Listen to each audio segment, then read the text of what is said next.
আলহামদুলিল্লাহ রান্নাটা কমপ্লিট হয়ে গেছে আমার শুটকি আলুটা। তো দেখুন কি সুন্দর কালার আসছে, রান্নার কালারটা দেখেই খেতে ইচ্ছে করবে, এত মজাদার তরকারি। আসসালামু আলাইকুম রহমতুল্লাহ। আজকে একটা মজাদার রান্না করছি, তো আশা করি আমার সাথেই থাকবেন। রান্নাটা শুরু করি। বিসমিল্লাহ। তো প্রথমে আমি চুলা ধরালাম, তারপর এ তো গরম হয়ে যাচ্ছে, তেল দিয়ে দিচ্ছি। অনেক মজাদার এই রান্নাটা, বুঝতে পারছেন কি রান্না করছি। ছোট আলু, বেগুন, তারপর শুটকি মাছ। আমাদের সবারই কম বেশি সবারই পছন্দ এই তরকারিগুলো। তো আমি মাঝে মাঝে রান্না করে থাকি, আমার কিন্তু অসম্ভব ভালো লাগে, মানে ভীষণ ভালো লাগে এই রান্নাটা খেতে। মানে এর স্বাদটাই কেন জানি আলাদা। প্রতিদিন মাছ মাংস খেতে খেতে মাঝে মাঝে মনে হয় এই সব তরকারিগুলো খেয়ে থাকি। তো আমার তেলটা গরম হয়ে এসছে, তো আমি এখন দেব। এই তো আমি সব কেটে রেখেছি এখানে, রসুন, তারপর পেঁয়াজ, মরিচ সব কেটে রেখেছি। এখন এগুলো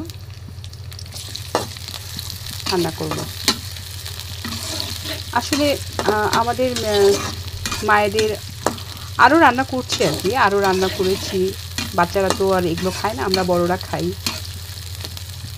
তাই আমাদের খাওয়ার জন্য আমি আলাদা রান্না করি। আমাদের মায়েদের তো অনেক টেনশন থাকে, বাচ্চারা কি খাবে না খাবে, তাদের জন্য আলাদা করে পাক করতে হয়। তো আমরা তো কারা কারা এইভাবে রান্না করেন অবশ্যই জানাবেন। রান্নাটা করছি, আমার সাথেই থাকবেন। পেজের কাজ কারা কীভাবে করছেন জানাবেন আমাকে। আমি অবশ্য মনিটাইজেশন সেটআপটা পেয়েছি, কিন্তু এখনও আর্ন করতে পারছি না। এখনও ইনকাম তো এখন তো ফেসবুকের ইনকাম এখন এত কম হয়ে গেছে যে এটা হয়তো আপডেটের জন্য হচ্ছে, হয়তো এটা ঠিক হয়ে যেতে পারে। এটা কোনো চিন্তার বিষয় না, আমি অবশ্য চিন্তা করছি না। দিয়ে দিলাম, লবণ দিয়ে দিচ্ছি। তো আমাদের এটা টেনশনের কোনো কারণ নেই যে ফেসবুকের ইনকামটা কেন হচ্ছে না, হয়তো ঠিক হয়ে যাবে ইনশাল্লাহ। তো ততক্ষণ আমরা ধৈর্য ধরে থাকবো, কীভাবে আমাদের ভিউয়ার্স আসবে সেটার দিকে আমরা খেয়াল করবো। এখন হয়তো হচ্ছে না ভিউয়ার্স কোনো কারণে, হয়তো ফেসবুকের কোনো কারণে, প্রবলেমের কারণে। এটা ইনশাল্লাহ হয়তো ঠিক হয়ে যাবে, আমাদের টেনশনের কোনো কারণ নেই। হলুদ দিয়ে দিলাম, তারপরে যে পেঁয়াজটা ভাজা হচ্ছে, তারপরে দিয়ে দেব শুটকিগুলো, শুটকি মাছগুলো। এই জন্য আমাদেরকে সবসময় চিন্তা করতে হবে যে আমাদের কন্টেন্টটা ঠিকভাবে বানানোর জন্য।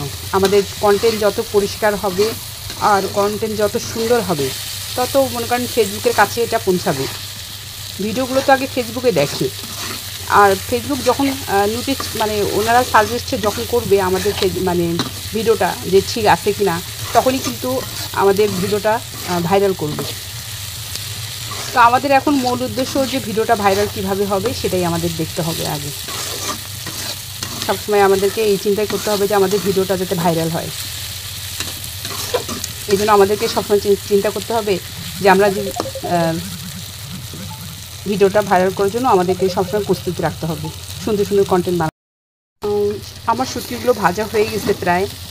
তো যেটা বলছিলাম যে আমাদেরকে সুন্দর সুন্দর কন্টেন্ট বানাতে হবে, কারণ আমাদের ফেসবুকে টিকে রাখতে হলে আমাদের সেটআপটা যেহেতু আসছে, যাদের যাদের সেটআপ আসছে আর কি, ইনকামের যদি ইচ্ছা থাকে তাহলে আমাদেরকে ধৈর্য সহকারে কাজ করতে হবে আর সুন্দর সুন্দর কন্টেন্ট বানাতে হবে। তো এত ঝাঁজ উঠছে, বুঝতে পারছেন, হাঁচি বের হচ্ছে, এত ঝাঁজ উঠতেছে আর কি। সরি যেহেতু কথা বলছি। তো এখন দিয়ে দেবো এই বেগুন আলুগুলো দিয়ে দেবো। তো আমার রান্নাটা কেমন হচ্ছে অবশ্যই জানাবেন। আর ফেসবুকে মনে করেন যে আমরা কাজটা করি হয়তো কাজের ফাঁকে ফাঁকে করি, আর এরকম সরাসরি ভিডিও যদি আমরা করি তাহলে আরও ভালো হবে। আমরা তো মনে করেন বাসার গৃহিণী, আমরা আর কী দেবো, রান্নাবান্না করার ভিডিও দিই, মাঝে মধ্যে বাইরের ভিডিও দিই। তো আমরা যে যেটা পারবো সেটাই ভিডিও দেবো, সুন্দর সুন্দর কন্টেন্ট এই দিকটাই করি যাতে আমাদের ভাইরাল হয়, ফেসবুক আমার নজরে পড়ি। সবাই সবার জন্য খেতে দেওয়ার জন্য আমাদেরকে মোটামুটি আমার তরকারিটা হয়ে আসতেছে, মানে একটু নাড়াচাড়া করতেছি। তরকারিটাতে পানি দেবো না, একদম অল্প আছে, আমি আস্তে আস্তে রান্না করব। বেগুন আলুটা ভালোভাবে ভেজে নেব শুটকি দিয়ে। তো যেটা বললাম, আমরা ফেসবুকের কাজ মনোযোগ সহকারে করব, দেখি আল্লাহ কি করে, বাকিটা আল্লাহর হাতে। আর ফেসবুক মামার দয়া হলে আমাদের ভিডিওটা ভাইরাল করবে সবারই, যারা যারা কষ্ট করে কাজ করছি। আমরা এত কষ্ট করে কাজ করি, গৃহিণীরা সংসারে কাজ করে তারপর মনে করেন ভিডিও বানা, কত কষ্ট করতে হয় আমাদেরকে। তারপর ফেসবুক মামার নজরে আসবে আমাদের ভিডিওগুলো। তো আমার তরকারিটা কেমন হচ্ছে অবশ্যই জানাবেন, আর এরকম তরকারি কে কে খান সেটাও জানাবেন। এটা আমার তরকারিটা হয়ে আসতেছে প্রায়, আর একটু হবে, অল্প অল্প আছে, এটা আমি জাল দেব, অল্প অল্প আছে, রান্নাটা করব।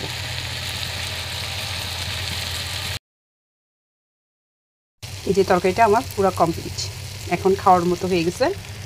এখন খেতে হবে। গন্ধ শুঁকেই মানে সেন্টটা শুঁকেই একদম মানে পেট ভরে গেছে, অনেক হয়তো মজা হয়েছে। তো ভালো থাকবেন সবাই, আল্লাহ হাফেজ।